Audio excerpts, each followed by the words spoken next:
سوال تاسو سره زما لکه اکثر زنانې کنه دي په وخت تړلي یا داسې وړي چې لکه دا ټایم کې چې کوم نه په وخت پرانیزي او کنه څه ډېرې زنانې ناخون پالش یعنی په دکانو چې خلک دا زنانه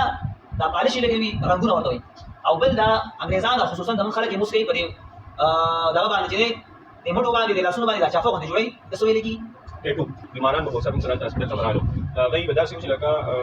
هغه کنټرول کې بنو لکه چې کوم دا سوم دي دا شان وټل او شهوت یا په فرض او دا څنګه کو او صرف دا فرایض ادا کړ دا مو سره د غسل دا کوم پوزي توبه شول خلی توبه شول آیا دا دی او داس کې شامل شو کله غسل چې کوم ترتیب دی مطلب سنت او فرایض چې کوم بسم الله الرحمن الرحیم سبازي مسائل بیان کړو او هغه مسائلو کې نن یو اهمه مسله بیانو چې هغه مسله د غسل ده د غسل دا مسله په دې کې زمون اکثر عوام ورونه په دې کې انتهایی خطا وي او یا بعضې په کې داسې وي چې هغه په کې دومره غلو کې دومره حد له په کې ورسېږي چې هغه کم کار لازمي وي هغه پرېږدي او چې کم لازمي نه وي هغه وکړي ورونو اولنۍ خبره یاد ساتئ په غسلو کې اول فرض ته کوي چې کله انسان ته د غسل فرض یادو نو بیا به انسان په دې باندې پوهېږي نو د هغه شکوک او شبهات به نه راځي چې څه وکړم او څه ونه کړم په غسلو کې درې فرض دي اول خولې ته اوبه اچول خو دې خولې ته اوبه اچول یعنې دا خوله د اوبو نه ډکول بعضې خلک وي چې هغې پکې بس رانښتې وي پکې کله یو خوا ټوخی کوي کله بل خوا نه بس عام خولې ته اوبه واچوه او ښه په تاکید سره غړغړه په یو کا او دویم په غسلو کې چې فرض ذکر کړی دی فقهاو هغه دا دی هغه پوزه کې اوبه اچول خو پوزه کې اوبه اچول دام د دې نه خلکو یو لوی مصیبت جوړ کړی دی څوک بیا چې دی دونه حد له ورسېږي چې بیا په پوزه باندې چې دی خولې له اوبه له ورسېږي او هغه ځان له بیا 2-3 غنټې بېهوش وي نه دا به هم نه کوي دا طریقه هم ټیک نه ده نه د دې اډوکې ته به اوبه رسې خو په طریقه باندې او دریم په ټول بدن باندې اوبه اچول خو په دې ټول بدن باندې اوبه اچول دلته یو خبره یاد ساتئ فرض په غسلو کې د بعضو علماو په نسبت باندې یو فرض دی هغه فرض دا دی چې دا صرف په ټول بدن باندې اوبه اچول دي او هغه ځایونه چې هغې ته اوبه نه رسېږي هغې لره په تاکید سره اوبه په مشقت او تکلیف سره رسېږي هغې ته اوبه ورسوه د هغه خوله وه پوزه وه خو لیکن د اسانتیا د وجې نه دا درې ذکر د دې لپاره ذکر کړل چې لکه خوله ده نو که ته په بدن باندې اوبه چې خولې ته اوبه ډېر په ګرانه ځي که چېرته ته په بدن باندې اوبه چې نو پوزې ته اوبه ډېر په مشکل باندې رسي نو د اسانتیا د وجې نه هغې دا درې ذکر کړل بیا سنت هم د هغې دپاره دي خو لیکن خبره دا ده چې ګوره استنجا کول دي کم عورت چې کم ځای ګنده وي هغه وینځل دي په بدن باندې کومه ګندګي غورځېدلې ده هغه صفا کول دي داسې نور اهم څیزونه چې د هغې سره وي اوس دا غسل واجبېږي په څه باندې فرض کېږي په څه باندې انسان باندې په کومو وجو نه غسل فرض کېږي د غسل چې کوم ترتیب دی مطلب سنت او فرایض چې کوم دي دا مو په کوم ترتیب سره کوي دغه خو فرض شو مثال یو سړی وي چې زه بالکل د سنت سره موافق کوم او د سنت په طریقه باندې کوم نو اول دی دا انسان هغه نجاست هغه ګندګي ختمه کړي ټیک شوله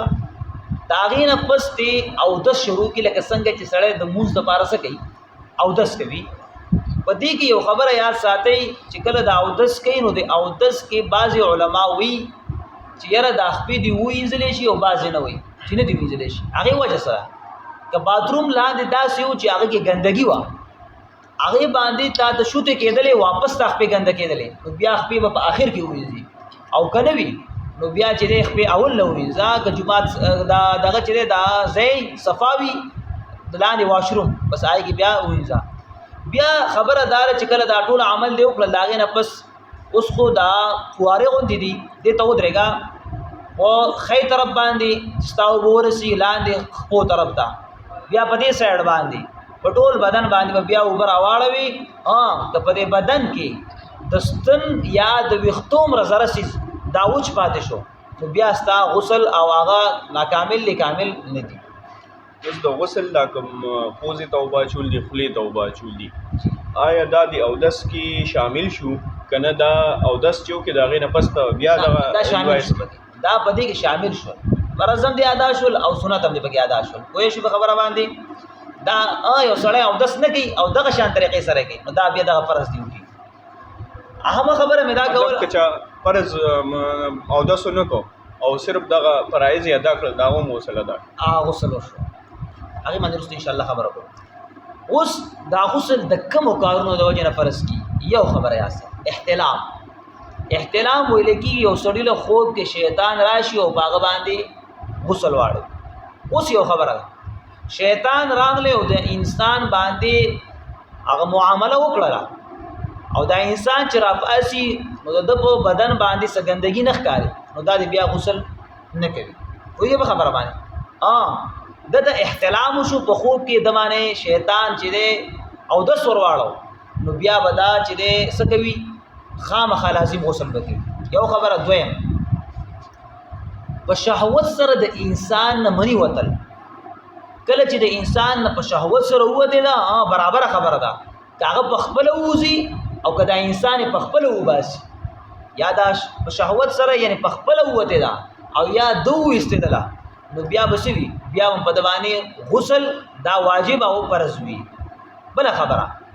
د خپلې زنانه سره صحبت کول، د خپلې زنانه سره کورواله جیما نزدېکت کول، د هغې د وجې نه خو دلته یو خبره یاد ساتئ، یو سړی د خپلې زنانه سره جیما وکړي او د هغه نه څه خروج یعنې څه شی خارج نشي خو دخول د هغې سره شوی دی، یو نزدېکت او یو ځایوالی د هغې سره شوی دی نو دا په دې کې څه کوي؟ غسل په ده لازمي دي. په هر حال که د ده نه مني خارج شوي وتېدلي وي او که نه وي وتېدلي نو ده باندې بس شوي غسل فرض وي. بله خبره څلورم، غسل چې لازمي دي او فرض دي چې کله زنانه د حیض د بیمارۍ نه پاکه شي په 10مه ورځ وي یا مخکې وي دغې باندې دا غسل لازمي دي. او څلورم د نفاس، زنانه د نفاس چې کله د زنانه ولادت وشي د هغې نفس چې دی 40 ورځې وي یا د هغې نه مخکې راشي یا وغیره دغې باندې چې دی څه شی دی؟ غسل فرض دي. اوس موږ سره اکثر هلته پیشنټس به رالل، مریضان به رالل، زیاتره لکه داسې اکثر داسې پیشنټس به رالل چې د هغوی چې کوم مطلب مني وه نو هغه به خارجېده، د هغوی د کنټرول نه به بار وه، مطلب بغیر څه ریزنه به هغه خارجېده. نو آیا دغه ټایم کې د ده لپاره بیا څه د غسل څه وکوي؟ مطلب چې کوم بیماران به اکثر موږ سره هلته هاسپټل ته به رالو د هغوی به داسې و چې لکه د هغوی کنټرول کې به نه وه، لکه چې کوم دا سپمز دي دا به دغه شان وتل په شهوت یا په غیر شهوت دغه دا پکې نه وه. دغه به خبره دا ده ګوره چې یو 3 سوزونه دي، یو مني ده، یو ودي ده او بله مزي ده. هر چې مني ده دا په دا چې کله د انسان نوځي دا لکه دا نرم وي په نرموالي کې معمولی سختوالی د مایله وي، او دا مزي او ودي دا هم وي خو دا بالکل سپین وي. نو په مزي او په ودي باندې په دې باندې په انسان باندې او دست سره غسل پې نشته. هر چې مني ده او دا د انسان په کنټرول کې نه ده، یعنې دا د نه بغیر د شهوت هم روانه ده، داسې بیماران ډېر دي بالکل د دې نه بغیر د شهوت نه ځي او بانتهایي ځي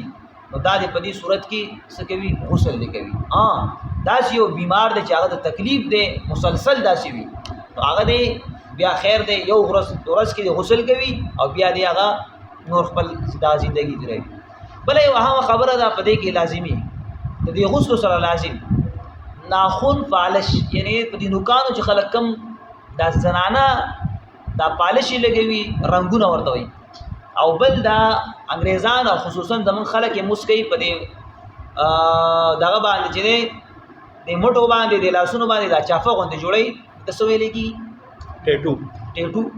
دا ټیټو چې جوړوي د دې په باره کې واورئ چې کوم انسان هغه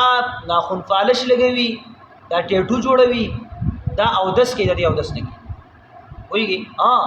دا به ختموي د هغې نه پس ځکه چې اعضاو ته به اوبه رسول غواړي که یو زنانه په دغې حالات کې وي یا یو هلک په دغې حالاتو کې وي او غسل وکړي څه چل وکړي غسل وکړي نو بیا به دا په دې حالاتو کې چې دی د غسل دا نه دي شوي ولې ځکه چې دا اعضاو ته اوبه نه دي رسېدلي پوهېږي په خبره باندې دا به ختموي ځکه او د دې سره لازمي یو زنانه مړه شو او د هغې په لاسو باندې دا څیزونه نو دا به اول ختم کړي د هغې نه پس به دې زنانه غسل وکړي که چېرته ونه کړي نو بیا د دې غسل نه کړي. اوس دا چې کوم نیل پالش دی دا خو ریموور به پرې ولګي لرې وي ټیټو چې کوم دی نو هغه مطلب ټیکس دی هغه خو یو خو ټاپې والی که نه ټاپه خو به زه لرې کړي بعضې چا کړي بلکل به دی جس اکثر دی لاسونو کې به داسې خیال کړی چا ګندلي درنه ګوندلي دا پستونو باندې اسوري کړي بیا بیا شین نه راخپله یا داسې پرمننټ ټیټوزي چې هغه په سرمنه کې هغې ګنډلي ګوره داسې یو څیز ته خبره واقعیا ساته په دې داسې یو رنګ دی یا داسې یو څیز دی چې د هغې نه لاندې چمړې ته اوبه نه رسېږي لاندې چمړه چې دی هغه وچه پاتې کېږي نو په دې باندې بیا غسل نه کېږي اوس ته چې کوم څیز یاد دی د دې نه به چمړې ته بیا اوبه رسي نو بیا په دې باندې څه شی دی غسل دې سره بیا کېږي ځکه که چېرته دا د مطلب یا سټیکر غوندې وي یا بل څه شی وي نو هغه لرې کېږي یا داسې رنګ وي هغه لرې کېږي او دا داسې څیز وي نو بیا د هغې سره لازم بیا کېږي دې کې یو خبره بله یا ساتي اکثریت خلک په دې سوچ او په دې فکر باندې دي چې موږ غسل وکړو آیا د غسل نه پس اودس وکړو د غسل نه پس اودس نشته یو سړي ولامبل غسل یې وکړو د دې نه پس اودس دی نه کوي ځکه په دې باندې احادیث راغلي دي مشکات کې داسې نورو کتابونو کې هم احادیث پرې نقل دي چې د غسل نه پس بیا د هغې نه پس چې دی څه شی نشته دی اودس نشته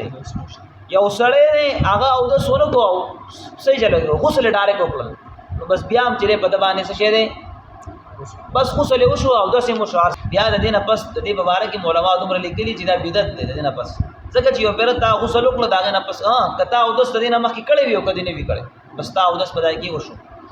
سوال ستاسو څه دی زما لکه اکثر زنانې که نه دي دا ویښته تړلي یا داسې بوټي لکه دغه ټایم کې چې کوم نن دي به دا ویښته پرانیزي او که نه ځکه ډېرې زنانې هغې خو دا ویښته تړلي نه پوهېږي که نه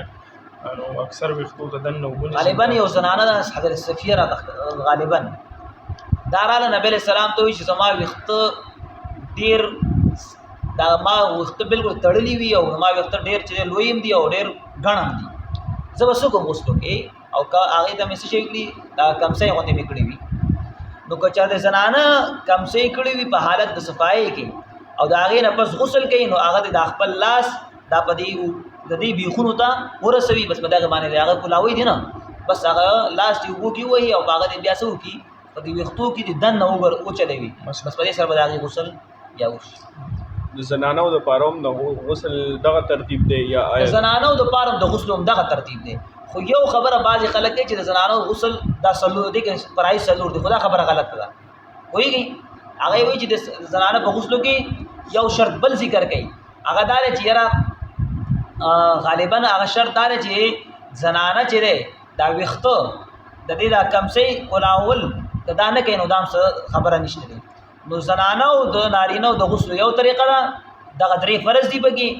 د ویښتو کې لږه مسله ده ویښتو کې د زنانو دغه مسله یو سړی د هغه غټ ویښته دي او هغه به یې کمسۍ ممسۍ کوي نو هغه دپاره دا حکم نشته اوس ننني دور کې زیات تر خلک چې کوم دي نو هغوی هیر کلرز لګوي هیر ډایز ویښتو باندې دا رنګ چې کوم کالا کولا شو دغه د دنیا کلرونه دي یو خو نکریزه نه کلر لګوي څوک ګیره توره کړي څوک ویښته تور کړي نو د دوی دپاره به دې څه حکم وي چې د دوی غسل کېږي که نه کېږي عام معاشره کې وینو نن سبا موږ هر یو سړی کلر لګوي د یو سړی ګوره د ګیرې تورول د سر تورول دې نه خو مکمل منع راغلی ټیک شوله یو سړی د نور رنګونه ورکوي ویښتو لا او یا د ګیرې لا یو داسې رنګ دی چې هغه تاسو ته پته لګي چې یاره انسان په هغې سره که لامبي رالامبي نو هغه سره څه نقصان ملاویږي نه بل داسې رنګونه دي چې هغه ویښته لاندې چمړه هغه ټوله نیولې ده داسې رنګونه وي نو بیا دغې رنګونو سره چې دی غسل نه کېږي که داسې رنګونه وي لکه څنګه چې دا خلک څه کوي دا ګیره توروي یا نکریزه ورکوي وغیره داسې رنګ دې سره بیا چې دی غسل کېږي